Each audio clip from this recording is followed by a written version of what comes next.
is interesting. I can very well tie the parallel together between the 1975 whatever and this. I've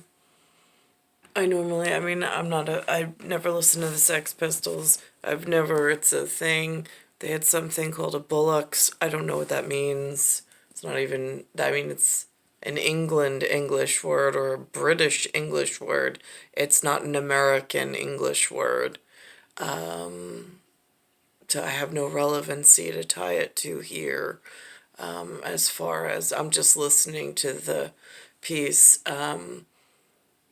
They're apparently they were big in the 70s, I guess is what they're saying. I mean, here's the piece.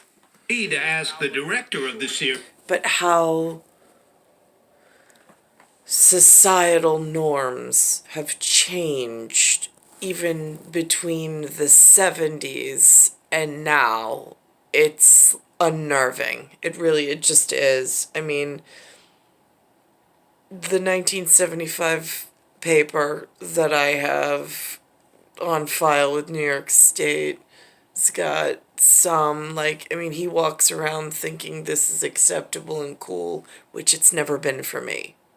And I make it very clear that I'm not happy about it but again, it's not fair to he or myself. Series. Why are we still fascinated by the Sex Pistols? Why are they still important all these years later, Danny? I think they changed everything. In the 1970s, Britain was a land of limited opportunities for young people, and the Sex Pistols tapped into their anger. Anger is an energy, and there's this driving force, this explosive sound emerged from them. Their force was felt. For me, it's just acid in the ear, or it's like nails on a chalkboard. I heard humans say before. Even before the release of the band's first album. Never mind the bollocks. When it came out, it was so shocking that this was on it. People were arrested for putting it in their shop window. Pistol is based on a memoir by the group's guitarist Steve Jones, who told me in 2017 the Sex Pistols were born to crash and burn. We didn't plan on shaking things up. It just happened. It was just one of them short little periods in space and time that was meant to happen and dissolve. After the band broke up, bassist Sid Vicious died of a drug overdose after he was accused of murdering his girlfriend, Nancy Spungen. I suppose there's something weirdly alluring about living fast and dying young. The young actors had to immerse themselves in the music of the Sex Pistols. And then I don't know, over here, I don't even connect with this story because there's been no living at all. There's just been hiding from whatever is lurking and trying to stay intact and without ruining one's reputation, although that it's getting, in the professional world, it was rather easy because you come as you are and you're judged on your daily efforts. Extremely easy. It's now this document of just what's going on here and how I've been affected. I have no idea how it's received in some form of receivership, but nothing streetwise even looks tolerable to where I grew up in quiet, protected, Cold Spring Harbor area. It is completely different than what this is now.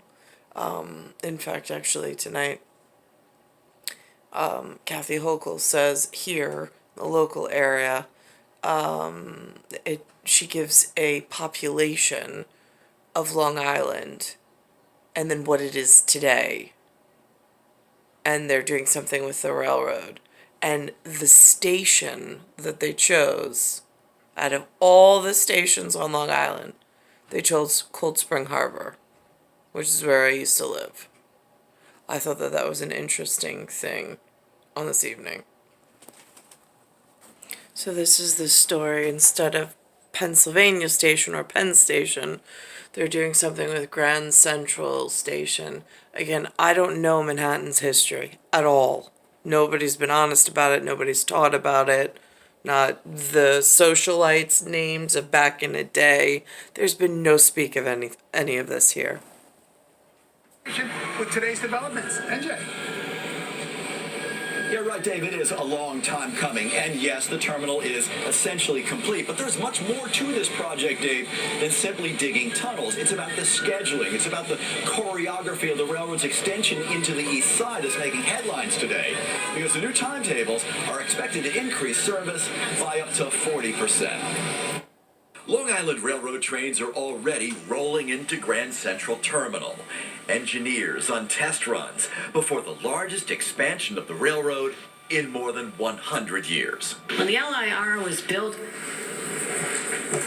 there were 37,000 people living on Long Island, and today the number is 2.8 million. 37,000 to 2.8 million. Why? Why? Where did they come from? So the connection of all 11 lines to Grand Central was so desperately needed. And when it's done, it's going to make a difference in people's lives. The $11 billion project is 14 years in the making, taking commuters from the suburbs. And so this is the train station right here, Cold Spring Harbor. Out of all the train stations in all of Long Island, they chose the one where I grew up.